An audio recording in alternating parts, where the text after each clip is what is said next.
Welcome to part two, brothers and sisters. Welcome to part two of Blacks and the Messiah. The resemblance of blacks identified with the suffering servant, what they talked about in Isaiah 53. Everybody knows that's the Christ. That's the Christ. Blacks and the Messiah. Everybody knows that that's what it's talking about. We stopped at verse 5 when it says, with his stripes we are healed. We got many stripes. But let me move on. Now we want to look at verse 6 because this is the state of the black people today in the United States. And I'm not talking about these few less than 10% well-to-do. I'm talking about the masses. Okay? It says, all we, okay, like sheep, both the whites, the Mexicans, and the Filipinos, the Chinese, and the whole shebang-a-boo in the United States, all races of people in the United States, whatever nationality you might be, it said, all we like sheep have gone astray. We have turned everyone to his own way. And the Lord had laid on him, Christ, the iniquity of us all. We, as a people, and I'm speaking to the black nation in the United States, are blamed for all the problems of the United States of America. So they need money. It's wasting on black people. They're giving all of our people Social Security. They're giving all of our people food stamps. They're giving all of our people low-income housing. They ain't giving it to nobody else now. Come on, they ain't giving it to nobody else. They just doing it all for us, and we're wasting money on us, but we don't want to work. You understand? We lay everything that's going wrong with this country is our fault, according to them. According to them, it's our fault. They rather give a license to fly planes to the enemies of this country than to give you a flying license to let you fly a plane, knowing you gonna help them out. But they don't want you because you can be a problem. But they rather give all the wealth to others, other nations and strangers, than give the wealth of this nation to you. Why? Because they are lost now in their thinking. They have blamed us for everything, and now we're no good for this nation anymore. Matter of fact, they're trying to replace us. But nevertheless, let us go on now. Verse 7 in Isaiah 53 and verse 7 said, and it says, he was oppressed. Now, let me turn this around, and I'm going to add this. This is me talking, not the Bible. The Bible said he was oppressed. But George Dillon is saying we were oppressed. As a people, a whole nation of people. Here's one man that this property talking about, and a whole nation identify with the same thing. We were oppressed. He was oppressed, and we were and are oppressed. And he was afflicted. Now we were afflicted, and so are we still being afflicted behind the scenes. In the prison house, wherever it might be, we are being oppressed.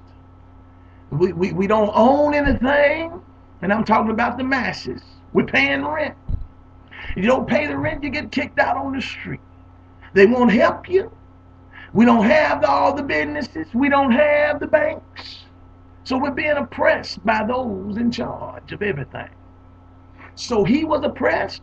We oppressed. He was afflicted. So are we being afflicted.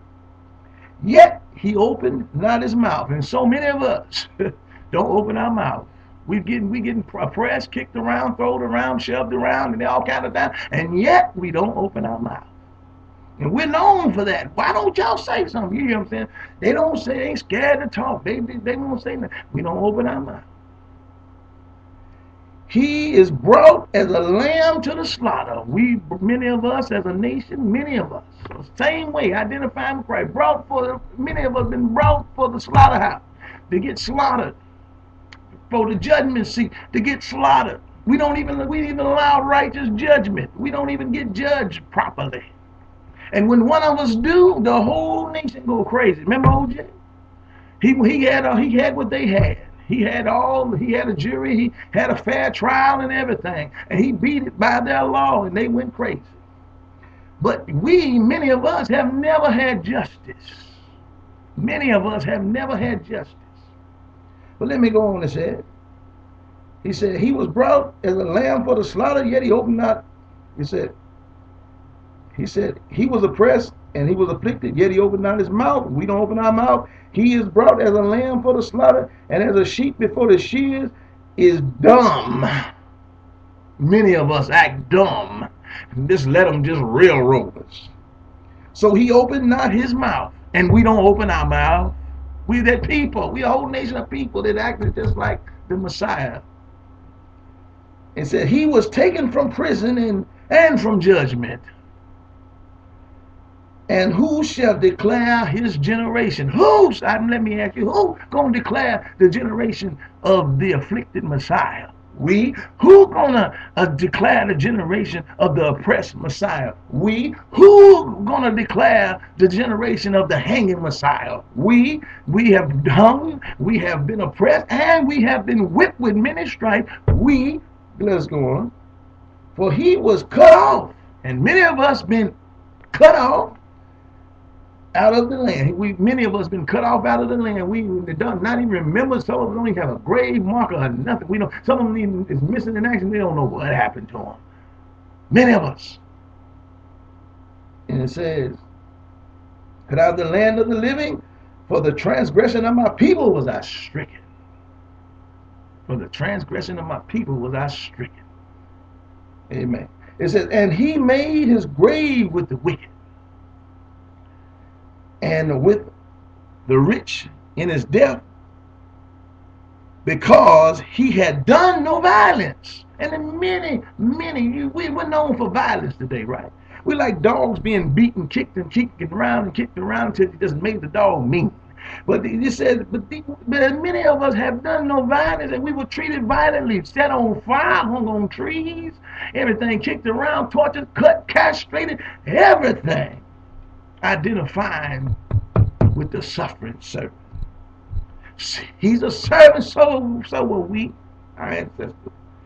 It said, because he had done no violence, neither was any deceit in his mouth, and many died without deceit in their mouth. It says, yet it pleased the Lord to bruise him.